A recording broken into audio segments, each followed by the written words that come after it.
ओम श्री गणेशाय नमः। ओम नमो भगवते वासुदेवाय। हरे कृष्णा कृष्ण कृष्णा हरे हरे, हरे राम राम राम हरे हरे। तव्हां सभिनी हरि भक्तन के नमस्ते। प्यारा भक्तों, ही कथा पाण गुरु कृपा से हासिल करे रहा आयूं। श्री गणपति सरस्वती जो दरे ध्यान करियां थो मां भागवत महापुराण जो बयान, जंहिंमें व्यासदेव ऐं सुखदेव जी कयो आहे श्री कृष्ण लीला जो गुणगान। सभई चो जय भागवत महापुराण। प्यारा भक्तों, कल कथा में पाण श्रीमद् भागवत महापुराण साहिब जे 3 स्कंद जे 9 अध्याय जे 2 भाग में ॾिठो हो त ब्रह्मा जी भगवान नारायण के चवन था त हे प्रभु, मूं ते का अहिड़ी कृपा करियो जंहिं जे करण सां आऊं पंहिंजो पाण खे कर्ता धर्ता न ॼाणा ऐं तव्हां खे पंहिंजो ठाहींदड़ मञा। ऐं उन खां पोइ श्री नारायण जी चवनि था त हे ब्रह्मा, ध्यान करण वक़्तु मुंहिंजे सभिनी अंगनि जो दर्शन मिलंदई ऐं सिवाय पढ़ण जे सभु विद्या यादि थी वेंदी ऐं तोखे पंहिंजे पैदा कयल जीवन मां कंहिं जीव जे मरण जो दुख बि कोन थींदो। हाणे तूं बेचिंतो थी दुनिया खे पैदा कर। सभई चओ जय श्री नारायण भगवान। उन खां पोइ अध्याय 10 में पाण ॾिठो हो त मैत्री रखेश्वर विदुर जी खे ॿुधाइनि था त ब्रह्मा जी के ध्यान में श्री नारायण जी दर्शन ऐं धीरज ॾेई अंतर्ध्यान थी विया। उन खां पोइ ब्रह्मा जी भगवान जी कृपा सां सॼी दुनिया के पैदा करण जी ताक़त पाए हिन सृष्टि के पैदा करण शुरू कयो, जंहिंमें पाण ॾिठो हो त ब्रह्मा जी देवताउनि ऐं वणनि टिणनि वग़ैरह के पैदा कयो ऐं उन खां पोइ केतिरा ई माण्हू ठाहिया जिन खे सुख ऐं दुख ॿई हिकु बराबरि लॻनि ऐं उन्हनि मां मानसी सृष्टि पैदा कई। उन खां पोइ कंवल जे गुल मां 14 भवन, 7 लोक हेठि जा ऐं 7 लोक मथे जा ठाहे सतयुग, त्रेता युग, द्वापर ऐं कलयुग, इहे 4 ई युग बणाया।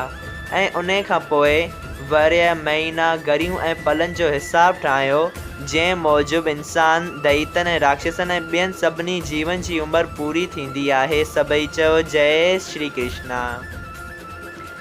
अॼु पाण श्रीमद् भागवत महापुराण साहिब जे 3 स्कंद जे 10 अध्याय जो ॿियो भाग शुरू करे रहिया आहियूं। जॾहिं वरियनि, महीननि ऐं गरियुनि, पलनि वग़ैरह जो सॼो हिसाब थी वियो, तॾहिं ब्रह्मा जी देवताउनि, दैतनि ऐं राक्षसनि जी जूण अॻु में ऐं पखियुनि ऐं पशुअनि वग़ैरह जी जूण पोइ बणाई। ऐं ब्रह्मा जी उमिरि जो हिकिड़ो ॾींहुं 14 मनवंतरनि जो थींदो आहे ऐं हिकिड़े मनवंतर में 71 छोकिरियूं जुगनि जूं गुज़रंदियूं आहिनि। प्यारा भक्तों, हिकिड़े मनवंतर में 71 छोकिरियूं थींदियूं आहिनि ऐं 14 मनवंतरनि में 994 छोकिरियूं थींदियूं। हाणे छोकिरियूं आहिनि छा? प्यारा भक्तों, जीअं त पाण खे ख़बर आहे, सतयुग, त्रेता युग, द्वापर युग ऐं कलयुग, इहे 4 ई युग जॾहिं हिकु दफ़ो गुज़री वेंदा आहिनि तॾहिं हिकिड़ी छोकिरी थींदी आहे। हाणे इन्हनि 4 युगनि में केतिरा साल आहिनि त हिननि 4 युगनि में 43,20,000 साल थींदा आहिनि ऐं हिकिड़ी छोकिरी 43,20,000 सालनि जी थींदी आहे। ऐं जॾहिं इहा हिकिड़ी छोकिरी मीन्स 43,20,000 साल हिकां गुज़रंदा तॾहिं हिकिड़ी छोकिरी थींदी ऐं 994 छोकिरियूं गुज़रंदियूं तॾहिं वञी ब्रह्मा जो हिकिड़ो ॾींहुं थींदो। ऐं हिकिड़ो मनवंतर जो हिकिड़ो लफ़्ज़ इस्तेमालु थियो आहे।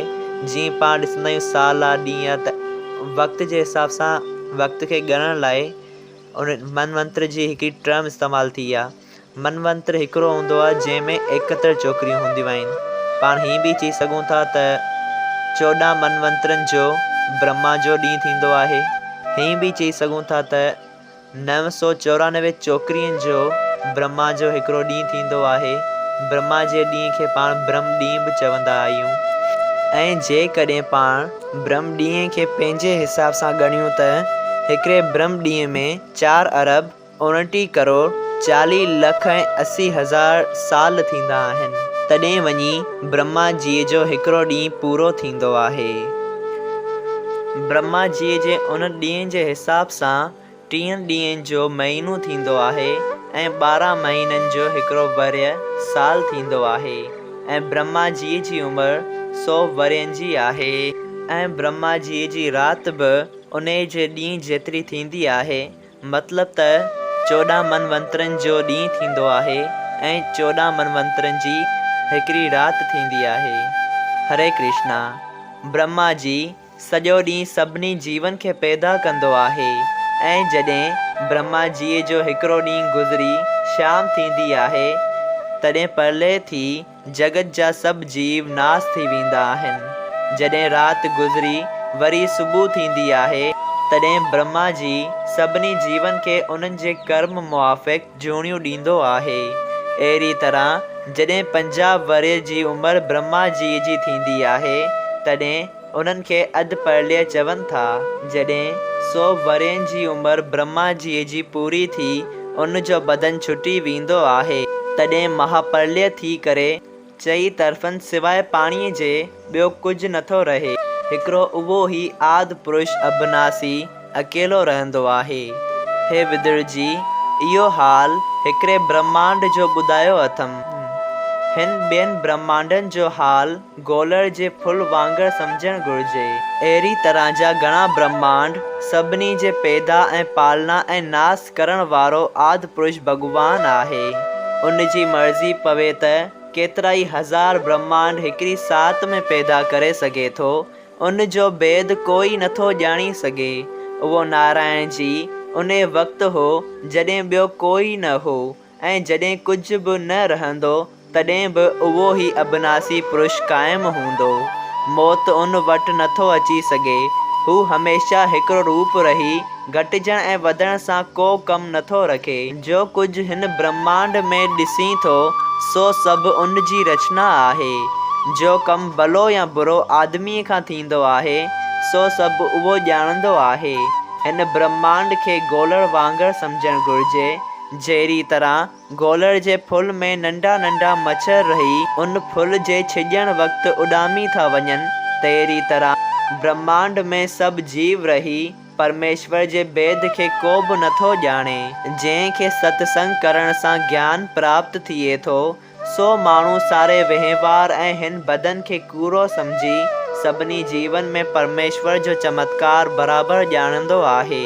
उहो अविनाशी पुरुष गोलड़ जे वण वांगुरु आहे। जहिड़ी तरह उन दरख़्त में हज़ारे फुल गोलड़ जा लॻा रहंदा आहिनि अहिड़ी ई तरह नारायण जीअ जे सभिनी रूपनि में हज़ारे ब्रह्मांड ॿधा रहंदा आहिनि। उन सबबि सभिनी जीवन में उन जो प्रकाश सम्झणु घुरिजे। सभई चओ जय श्री कृष्णा। श्रीमद् भागवत महापुराण साहिब 3 स्कंद 10 अध्याय संपूर्ण थियो। अगरि तव्हां सभिनी हरि भक्तनि खे हिन कथा मां लाभ हासिल थियो हुजे त कृपया ॿियनि हरि भक्तनि सां बि शेयर कजो त उन्हनि जो बि भलो थिए ऐं तव्हांजो बि भलो थिए। सभई चओ जय सिया राम। राधे राधे।